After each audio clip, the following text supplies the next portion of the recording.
Check.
Oh, okay.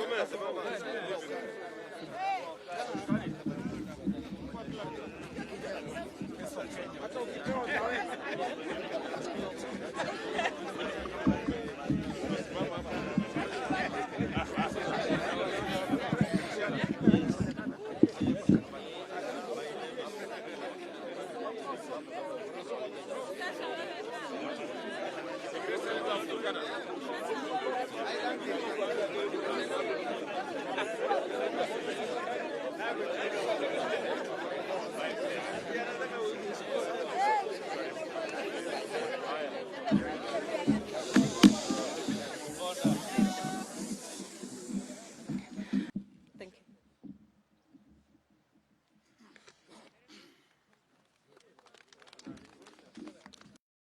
Yes, we continue with the statement.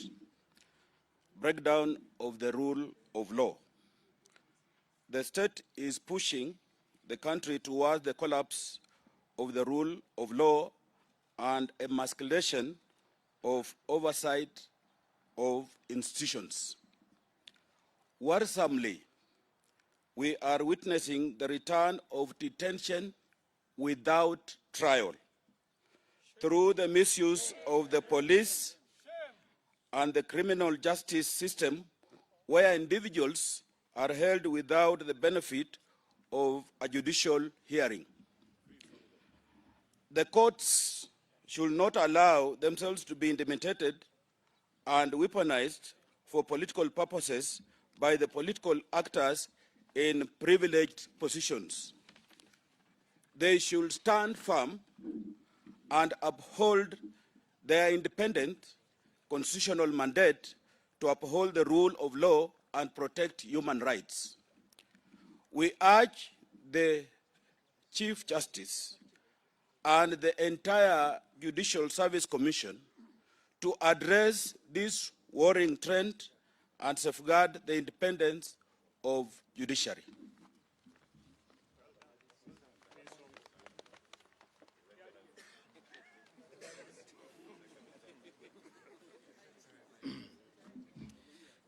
We are concerned by the emergence of a deliberate policy to reintroduce ethnic mobilization and regional balkanization of our politics.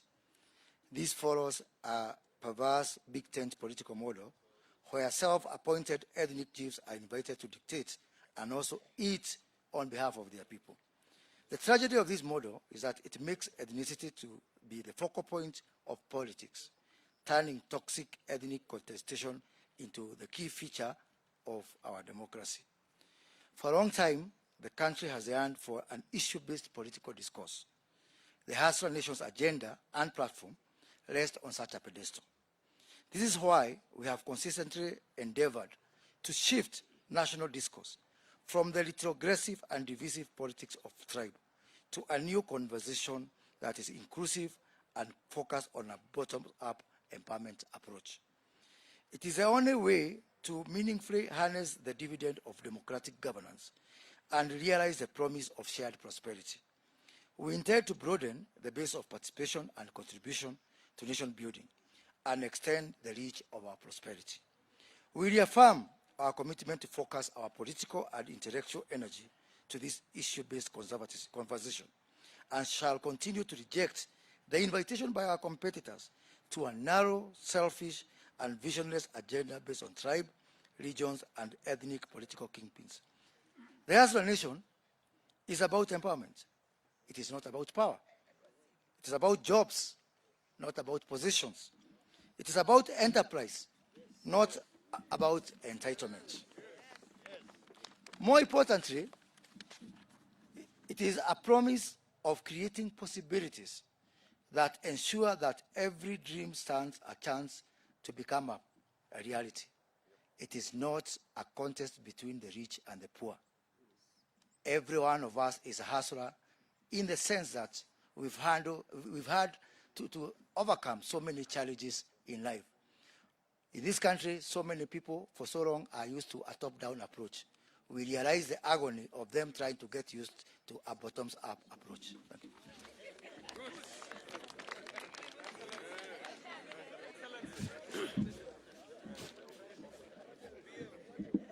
I'll read the final part in English and then allow two of our colleagues to speak in Swahili. Oh yeah, there's a part. Let me speak about BBI and the referendum. As leaders, we are in touch with the people on a continuous basis and with their needs and aspirations. We reiterate our earlier position that constitutional changes are not a priority for the nation and a consensus building is the way forward, and that issues that we raised last time in this same venue needs to be addressed and build a one united Kenya where there will be no contest in the change that is anticipated in the Constitution. We remain, as a group, we remain committed and focused on the people's needs, and these include the revival of the economy, addressing the health of the people of Kenya vis-a-vis the COVID-19 epidemic, the education sector, including our children going back to school, the agriculture and other social challenges that face our people. Should the country be forced into a referendum, hypothetically I'm saying, then citizens should be provided with information on what is being changed, for what purpose, in whose benefit, and in accordance with the Bill of Rights and the constitutional provisions. Consequently, citizens, as guaranteed in the Bill of Rights, should be allowed to decide in an environment that is devoid of intimidation, blackmail, use of force, and above all, bribery. Consequently, it has been our position that citizens should be allowed a free choice to vote in a multi-choice referendum where each and everybody is allowed an opportunity to vote in favor of the clauses that benefit the nation as opposed to those clauses that they feel are beneficial to a few elitist political class or leaders that want to sustain both power and privilege in terms of resources for their own good. So we are saying, and we are telling the people of Kenya, that you go to the polls in the event we go to a referendum, and you make a choice based on your own decisions as a nation. So we're telling our competitors and those who are pushing the BBI agenda that if it is in the interest of the people of Kenya, in your opinion, why do you want to use intimidation? Why do you want to blackmail people? Why do you want to use force? Why do you want to detain people? Why do you want to bribe the MCS? Why do you want to use state organs? And I really want to finally urge the third arm of government, the judiciary. We are watching you as legislators, as the people of Kenya. You are the defender of the citizens when they become victims of the executive or the legislature. Thank you very much.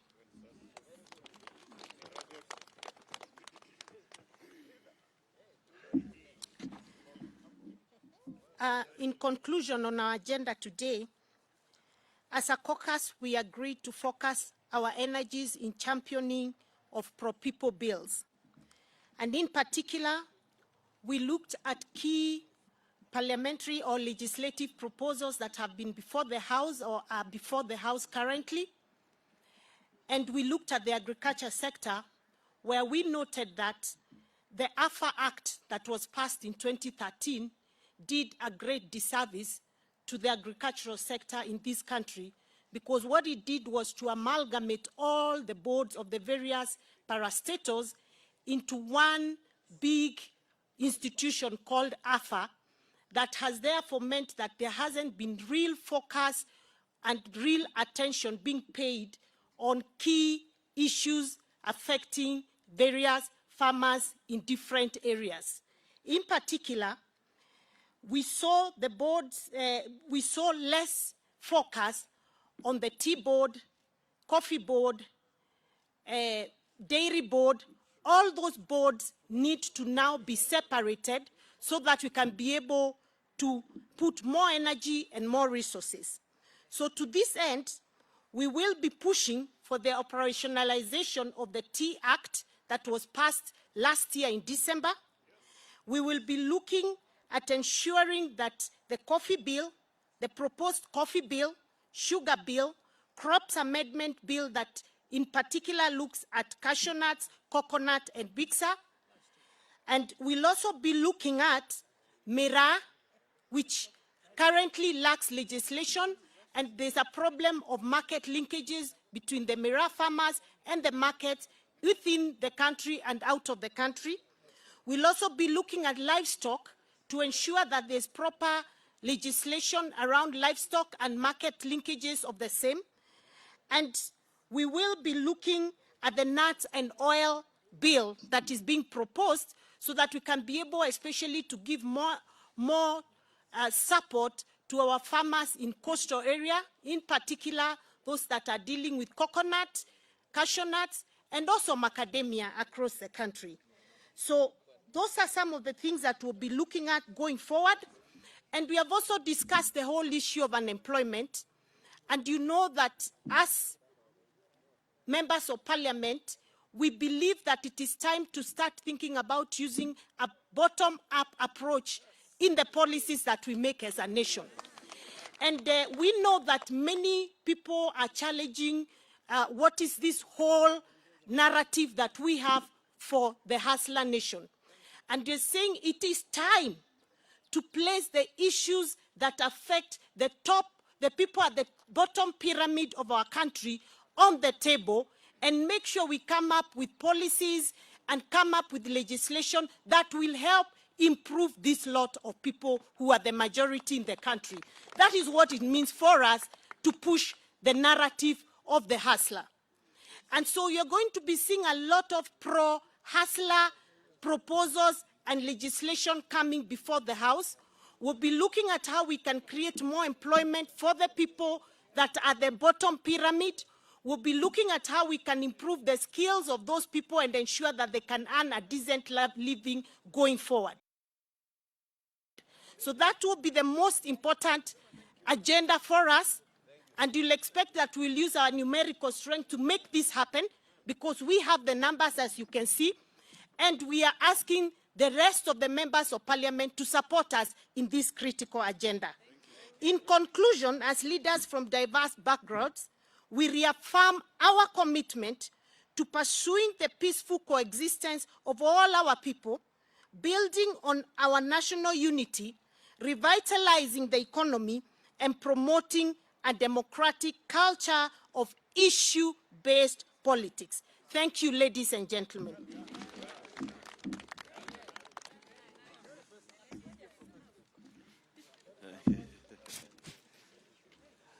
Asanteni sana. Sasa tuna taarifa ambayo tutaitoa kwa Kiswahili kwamba sisi ni viongozi ambao tuko katika mawazo mamoja ambayo tunafikiria kuboresha maisha ya Wakenya. Na kwamba leo tumekutana hapa kuangalia mambo ambayo kwa sasa ni kama matatizo ambayo yanatukumba. Mwanzo, kwamba kuna njama fiche ambazo zinapangwa ili kuvuruga amani katika ile mikutano ambayo huu mrengo wetu tunaufanya. Ukiangalia kule Kilifi na Mombasa wakati tulipokuwa na mikutano iliyopita wiki hii, kwamba hakukuwa na walinzi wa usalama wa kutosha wakati ule naibu wa rais akifanya mikutano.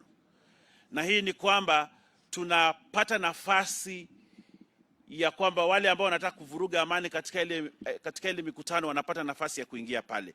Ya pili, kwamba wajumbe wetu wengi sasa wamepokonywa wale walinzi wao, na kwamba hawa sasa wako katika hatari, na kwamba wale ambao wanapanga njama ya kuvuruga amani katika ile mkutano alafu baadaye waje walaumu wale wafuasi wa Hustler Nation ndio wanapata nafasi kuingia pale. Kwa hiyo tunaambia Inspector General wa Police kwamba ni kazi yake ya kikatiba ya kutoa usalama katika mikutano yote ambayo naibu wa rais na hawa wabunge na viongozi ambao tuko nao katika mikutano yao.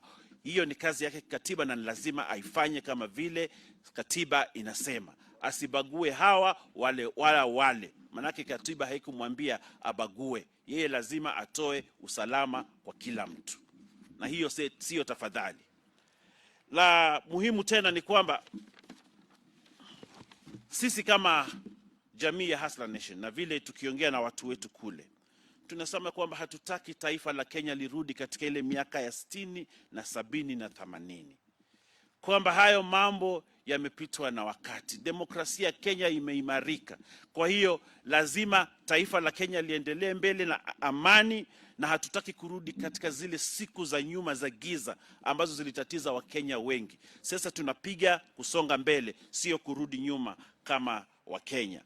Kwa hiyo tunaambia tuone baji zao na tuone majina yao ili tujue hawa ni kina nani. Pia tunataka kuongezea kwamba kama taifa la Kenya na sisi kama viongozi, umaarufu wa Kenya ni bora zaidi kuliko umaarufu wa mtu mmoja. Na kwamba sisi kama taifa lazima tukae kama jamii moja, na pia tunaambia jamii ya kimataifa kwamba waangalie kwamba hii Kenya isirudi nyuma na kwamba tusiwe na fujo kama zile tulizoziona zamani. Kwa hiyo tunaambia marafiki zetu wa kitaifa, wale wa kutoka kule Marekani, Umoja wa Kitaifa, African Union, kwamba waweke darubini zao katika hili taifa letu ili Kenya izidi kuwa na amani. Na hao ni marafiki, akufaye kwa dhiki ndiye rafiki. Nataka kuongea kuhusu utovu ama uvunjaji wa sheria hapa Kenya.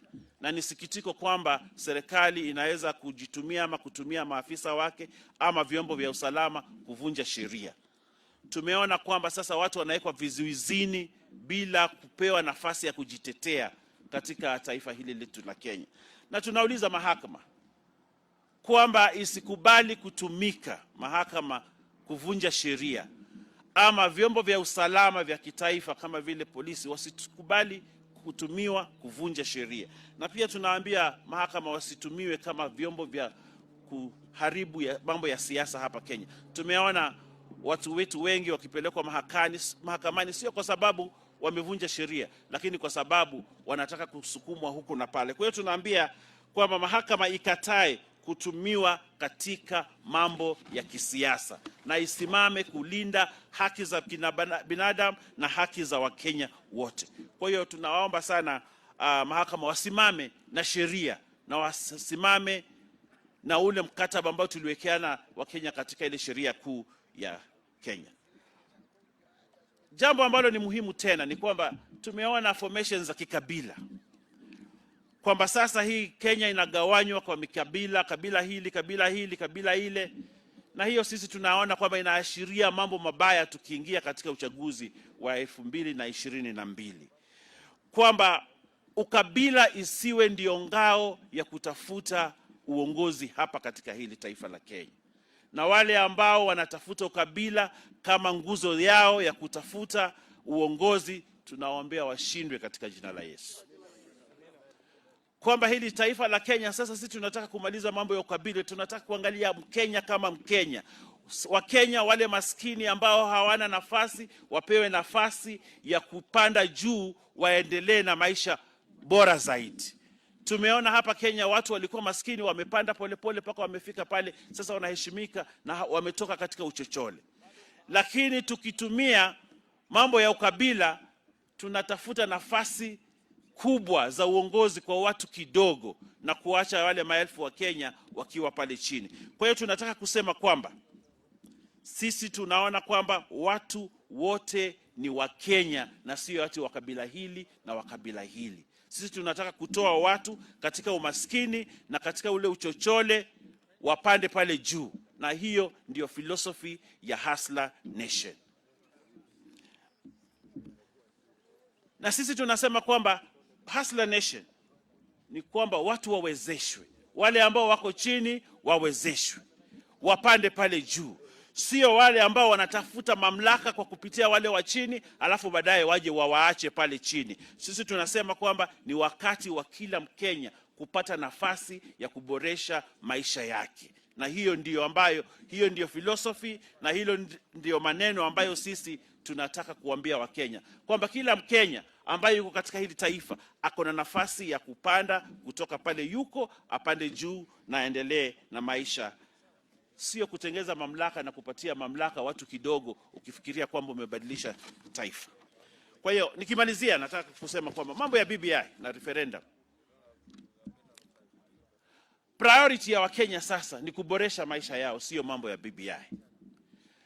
Na kwamba Wakenya wako na mambo mengi muhimu zaidi ya kuangalia: kukuza uchumi wao, kuhakikisha kwamba taifa linaenda vizuri, kuhakikisha kwamba mambo ya COVID tunapigana nayo na kupigana na umaskini, sio kuhusu mambo ya BBI. Lakini hata kama watalazimisha kwamba watu waangalie mambo ya BBI, tunasema kwamba Wakenya wapewe nafasi ya kujisomea wenyewe hii BBI, wajue ni nini ambacho watapigia kura katika ile BBI. Na pia kusema kwamba tunataka hayo maoni ya BBI yaorodheshwe na kila Mkenya apewe nafasi ya kuchagua lile analotaka, apige tiki ile ambayo anataka, ile ambayo hataki apige wrong, ili kila Mkenya awe na nafasi. Yale ambayo hayataki, yale ambayo hakubaliani nayo, aachane nayo. Yule anakubaliana nayo, abebe, tuende mbele kama taifa la Kenya. Kwa hiyo tunasema kwamba Wakenya wawezeshwe. Kama BBI lazima ipite, na vile tunaona watu wanalazimisha, basi wapewe nafasi ya kujichagulia yale wanataka na yale ambayo wanayakataa. Nikimalizia, nataka kusema kwamba kama viongozi ambao tumetoka katika fikra moja na fikra ambazo zinafikiria kupeleka Wakenya mbele, sisi tunataka amani katika hili taifa la Kenya. Taifa la Kenya kunawiri, na taifa la Kenya kujengeka, lazima kuwe na amani na kila mtu apatiwe nafasi ya kuenjoy demokrasia ya ambayo iko katika hili taifa la Kenya. Nataka nimalizie hapo, niseme asante. Wale ambao wana maswali, nafikiria kuna watu watajibu.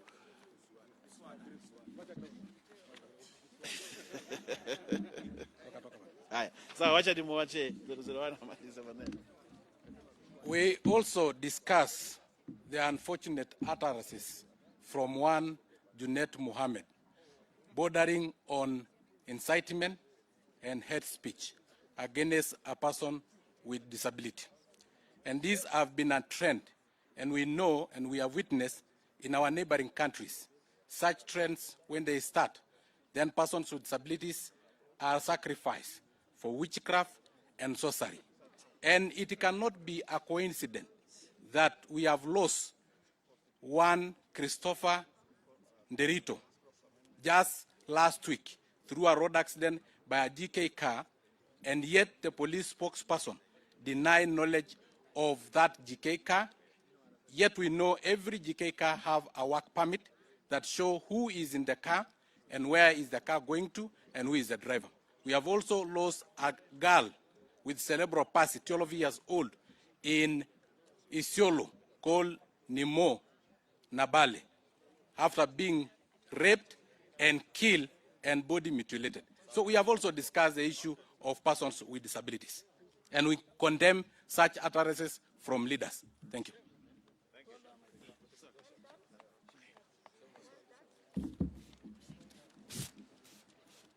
Nataka kumalizia kuhusu miswada ambayo inakuja katika bunge. Okay. You ready? What? Oh, tunataka kumalizia kuhusu miswada ambayo inakuja katika bunge la kitaifa. Oh, they're saying they don't have sound. What happened? Oh, okay. Sort.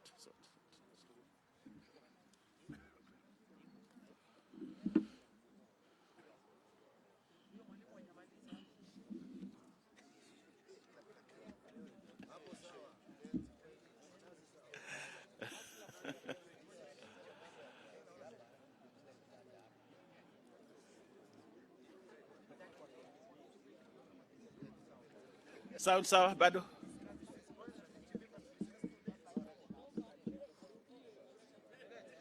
Nani huyo? Gani? Huyo.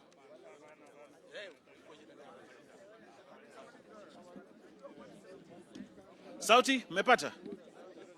Bado?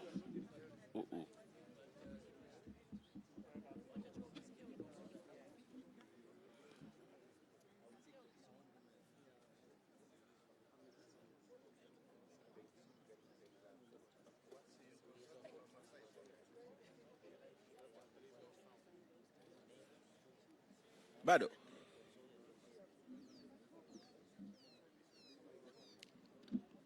Mic check. Bado sound. Wow.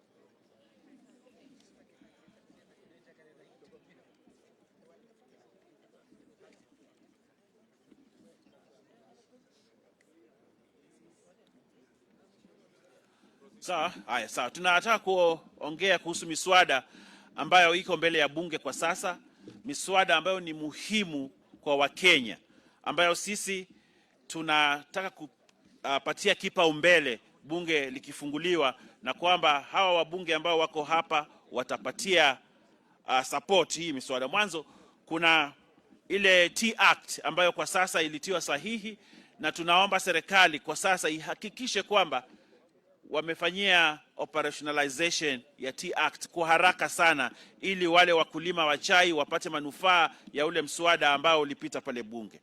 Vile vile kuhusu mambo ya kahawa, mswada uko pale bunge kuhusu mambo ya kahawa, na sisi kwa nia moja tumesema kwamba tutahakikisha kwamba huu mswada ukifika bunge utapita kwa haraka iwezekanavyo, ili wakulima wa kahawa waweze kupata manufaa. Kuna mswada ambao unakuja wa Crops Amendment Bill ambao unahusisha mambo ya biksa, mambo ya korosho na mambo ya minazi ambayo ni mimea ya pale pwani. Na tumekubaliana kwa kauli moja kwamba huu mswada ukifika bunge tutaupigia pondo na kuhakikisha kwamba umepita na wananchi wa pwani wasaidike na wafaidi ile mimea yao pale chini. Pia kuna mswada wa sukari ambao unakuja pale bunge, na mswada ambao kwa kauli moja pia tumekubaliana tutahakikisha kwamba huu mswada umepita ili wakulima wa sukari wafaidi na wafaidike katika kuna mswada pia wa kuhusu mambo ya maziwa ama milk regulations ambazo pia zinakuja bunge. Na tunawauliza sio wabunge sisi pekee, na wale ambao wako nje pia wahakikishe kwamba tumeshikana na kuungana na kuhakikisha kwamba Wakenya wamepata faida katika ile maziwa ambayo inatoka katika mashamba yao. Na wale wakulima wa miraa pia, mswada wao ukikuja, sisi kama wabunge na viongozi ambao tuko hapa tumekubaliana kwa haraka tutapitisha haya mambo ili Wakenya wapate nafasi ya kufaidi mimea yao na pia kufaidi ukulima wao. Tunasema kwamba Kenya bado ni nchi ambayo inategemea ukulima, na sisi tutahakikisha kwamba tumewaunga mkono wakulima na wakulima wapate faida kubwa. Maanake wakulima wengi hapa Kenya bado ni mahasla, na tutawapatia nafasi kuhakikisha kwamba they have succeeded from their hustle. Asanteni sana, Mungu awabariki. My responsibility here is going to be very brief, to take questions on behalf of these 139 members of Parliament who are here. And for the record, the 23 who are not here and who endorsed the statement. Some came in the morning and went for other responsibilities. Others went for responsibilities in their counties, like the Mandera team, who have a security meeting at back home. And so the total of us were 162 who endorsed the statement, but it's only 139 who are available here for this statement here. We will take 4 questions, and then because this is a statement that has been endorsed by others, we don't want to deviate from the statement. So I'll take 4 questions, and those 4 questions should be relevant to the subject that we have raised here. Chemutai? 4. Another person, so that I count NTV, KTN, and Ebru. On behalf. Kama sijapik mtu mwingine mpatie maswali yenu yeye hawa waulize. Proceed. Where can hear. Volume.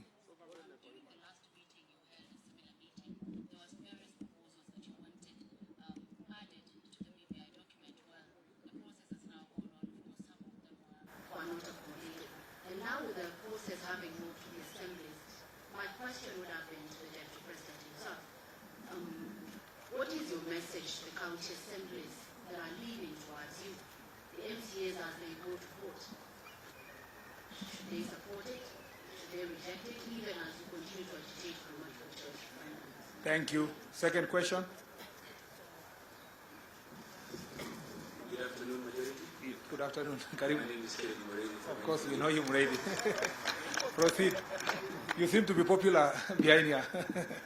Now, on the question on the allegations that have been raised with regards to the attempts on all of you, and most likely, and also the Deputy President, probably if you're sharing the list as you've shared with authorities, we also want to share that with us, because some of them are very grave and they will need some substantiation.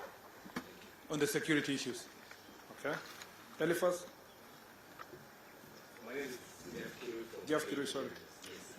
My question is regarding Parliament is expected to resume tomorrow, and there are 2 bills which are actually crucial in this BBI exercise. That is the referendum bill by JYC and the referendum bill by the data. What exactly is your position on those 2 bills moving forward? What is your position now that you say that you're going to focus on bills that are relevant to the common knowledge? The last one.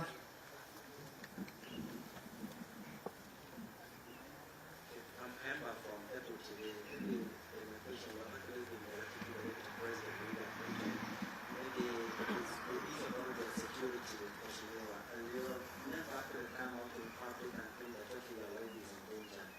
Really, I wish that you just tell the Kenyans whether indeed your life is in danger or not. And then also, as the Parliament resumes tomorrow, it is alleged that the UDA Member of Parliament is trying to move a motion to impeach you. Are you ready to bite the bullet?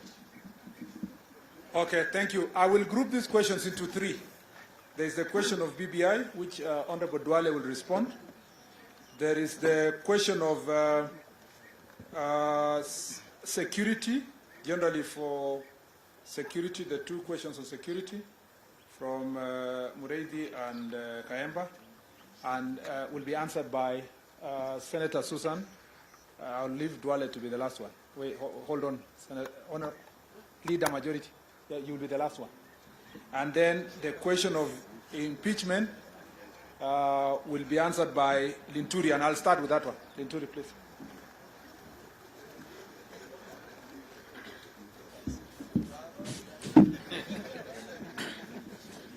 Yeah, let me say I'm really surprised to hear that there is that intention to impeach the deputy president. I'm saying I'm really surprised to hear that there is somebody who wants to bring an impeachment motion against the president. And if what I've been reading is something to go by, is a motion that is being brought by even a member from a party that I think is ANC, if I'm not wrong, if my memory serves me right. But I think the most important thing is, we want to say is let's not be so much speculative. That matter did not come as an agenda for discussion. I think the best thing to do, how to approach the matter is, we'll have to wait. If there is anybody who wants to bring it, let him bring it on.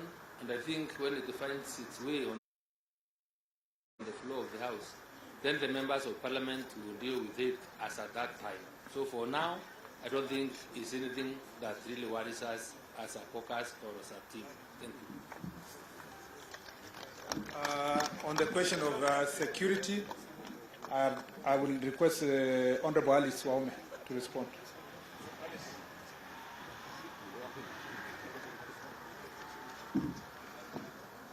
Members of the press, I have been asked to answer the question on security. You know, we have said in the statement that the members' security, many members of Parliament have had their security withdrawn. That, of course, answers to the vulnerability of members if we are going for meetings without security. And we have called upon the relevant office of the IG to take into account and provide security as and when members of Parliament and even this team is having their political meetings or any other meetings elsewhere or within the country. We've also asked that the police to be sent, the security assigned to those meetings be designated and have the relevant uniform and their numbers properly identified for purposes of accountability. The last one is the names. You are asking for the names of the people who may have been assigned some of the duties. Obviously, we have, you know that if we were to give you the names, then we would be preempting the investigations, and the relevant officers have been given the necessary full details and information of those people, and we have also called for the disbandment of the unit. I think that has been answered, including the security of His Excellency the Deputy President. Once the security is not sufficient, I think you obviously can tell that then the issue is not tidy. Thank you very much.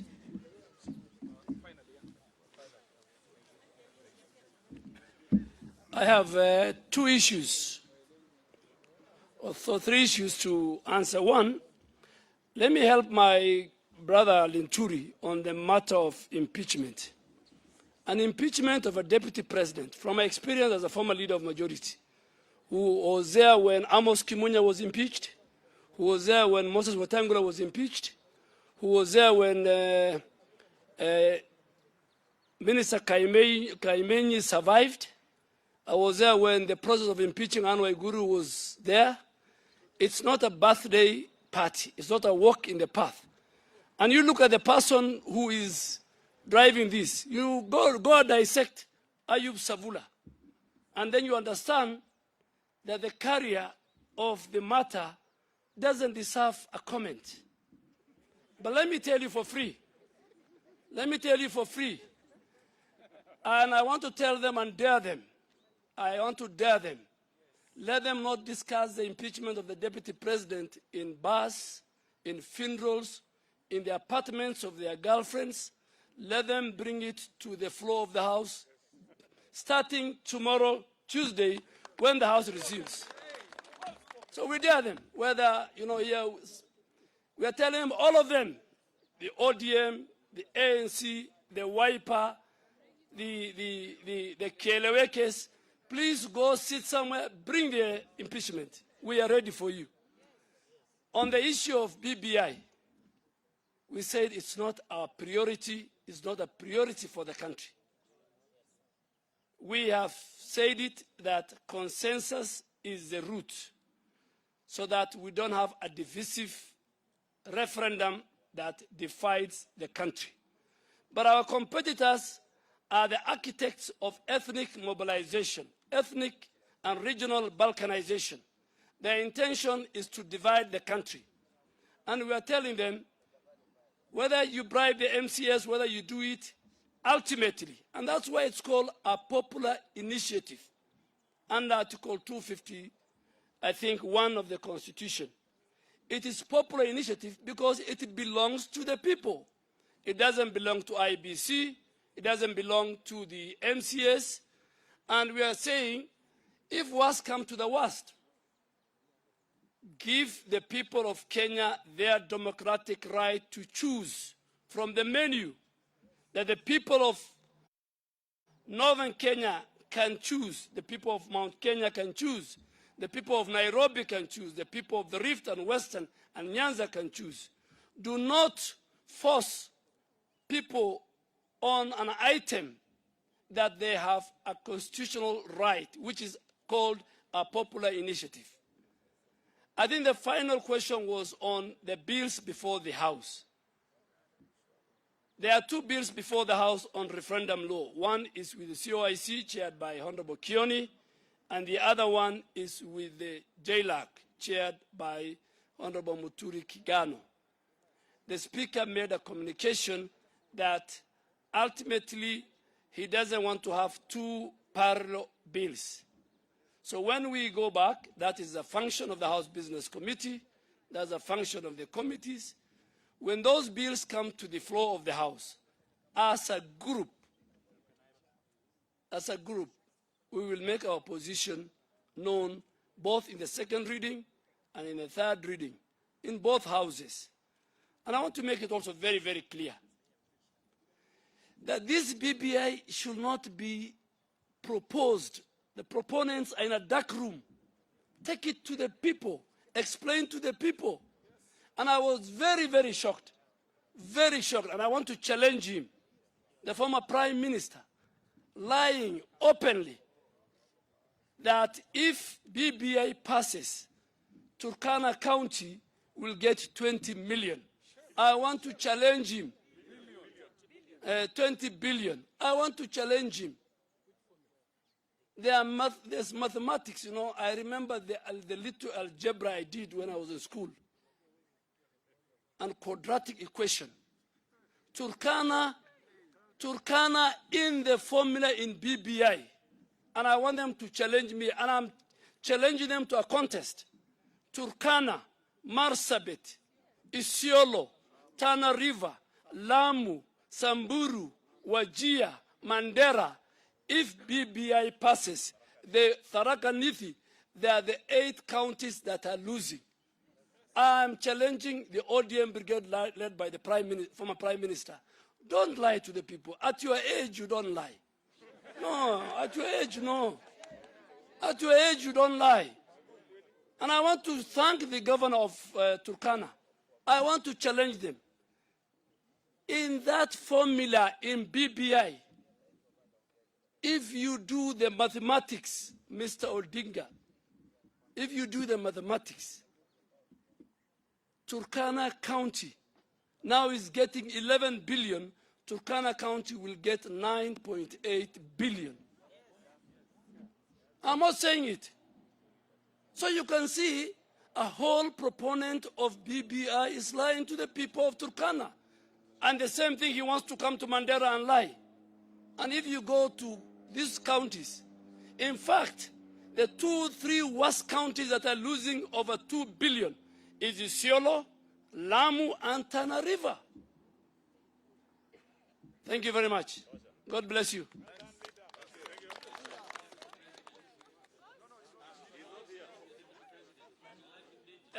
the Deputy President, his spokespeople have spoken. His life is not in danger, he is well and good. Tumemaliza.